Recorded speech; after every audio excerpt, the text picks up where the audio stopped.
भागलपुर के जर्दालू आम के स्वाद के दीवानों के लिए एक नई खुशखबरी है।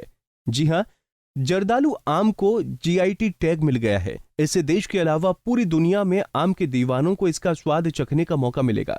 जीआई टैग मिलने के बाद इसे लोकप्रिय बनाने के लिए भागलपुर जिला प्रशासन और कृषि विभाग ने खास तैयारी की है। इसके लिए डीएम सुब्रत कुमार सेन के नेतृत्व में अधिकारियों और किसानों की बैठक आयोजित की गई। वहीं भागलपुर के जिला कृषि पदाधिकारी कृष्णकांत झा ने बताया कि किसानों के साथ चर्चा की गई है। इसके लिए 27 किसानों का रजिस्ट्रेशन एपीडा के तहत हुआ है। अब आम के बागान में जाकर जायजा लिया जाएगा। साथ ही किसानों को कौन सी दवा का कब और कैसे छिड़काव किया जाना है, इसकी जानकारी भी दी जाएगी।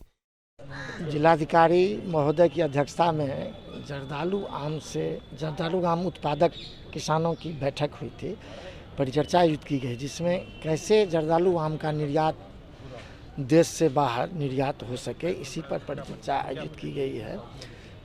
इसके लिए अभी तक आपको जानकारी में दे दूँ कि 27 किसानों का एपीडा में रजिस्ट्रेशन हो चुका है। अब रजिस्ट्रेशन और किसानों का जियो टैगिंग के माध्यम से हो रहा है, इसलिए थोड़ा 1 सप्ताह का समय लगेगा।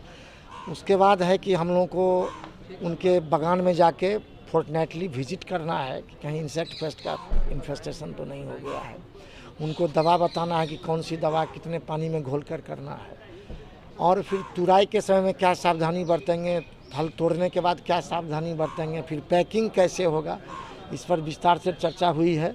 और जिलाधिकारी महोदय के द्वारा जो हम लोगों को कृषि विभाग के पदाधिकारियों को टास्क दिया गया है, हम लोग कोशिश कर रहे हैं कि उस टास्क को पूरा करते हुए इस साल अपने भागलपुर के मेहनती किसानों के बल पर और उन्हीं के द्वारा उपजाया हुआ जर्दालू आम हम लोग निर्यात कर सकेंगे, ऐसी हम लोगों को आशा है। झा ने बताया कि आम की पैकेजिंग को लेकर भी किसानों को जानकारी दी जाएगी। वहीं भागलपुर के डीएम सुब्रत सेन ने बताया कि जर्दालू आम के एक्सपोर्ट करने की तैयारी की जा रही है। सेन ने बताया कि अगले साल से किसान डायरेक्ट पश्चिमी देशों में एक्सपोर्ट कर पाएगा, लेकिन इस साल एक्सपोर्टर के जरिए ही जर्दालू आम का निर्यात हो पाएगा।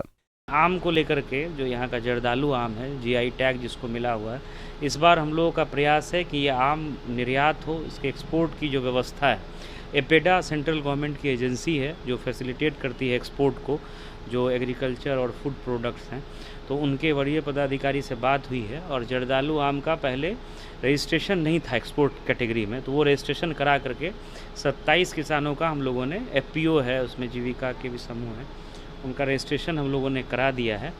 अब हम लोगों का प्रयास है कि एक्सपोर्टर के माध्यम से इस साल हम लोग एक्सपोर्ट करवाएं जर्दालू आम का, और अगले साल से किसान डायरेक्टली एक्सपोर्ट करें। इसके लिए बहुत सारा सर्टिफिकेशन, पैकिंग हाउस, ये सब रिक्वायरमेंट होता है, तभी जो है एक्सपोर्ट हो पाता है विदेशों में, पश्चिमी देशों में।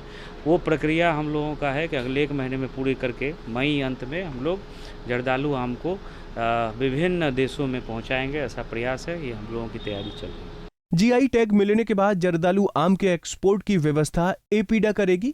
एपीडा यानी कृषि और प्रसंस्कृत खाद्य उत्पादन निर्यात विकास प्राधिकरण में 27 किसानों का रजिस्ट्रेशन हुआ है। वहीं जीआई टैगिंग के माध्यम से और किसानों का रजिस्ट्रेशन जारी है। भागलपुर का जर्दालू आम बाकी आमों से अलग होता है। इसकी खुशबू और स्वाद काफी अलग होती है। भागलपुर के जर्दालू आम की खासियत से देश के खास लोग भी वाकिफ हैं। इस आम की खुशबू और स्वाद से राष्ट्रपति, प्रधानमंत्री, बिहार के सीएम और राज्यपाल भी वाकिफ हैं। हर साल इन सभी विशेष लोगों को यहां से आम भेजा जाता है। अब जीआई टैग मिलने से भागलपुर के जर्दालू आम का डंका पूरी दुनिया में बज सकता है। पंजाब केसरी टीवी के लिए भागलपुर से अभिषेक की रिपोर्ट।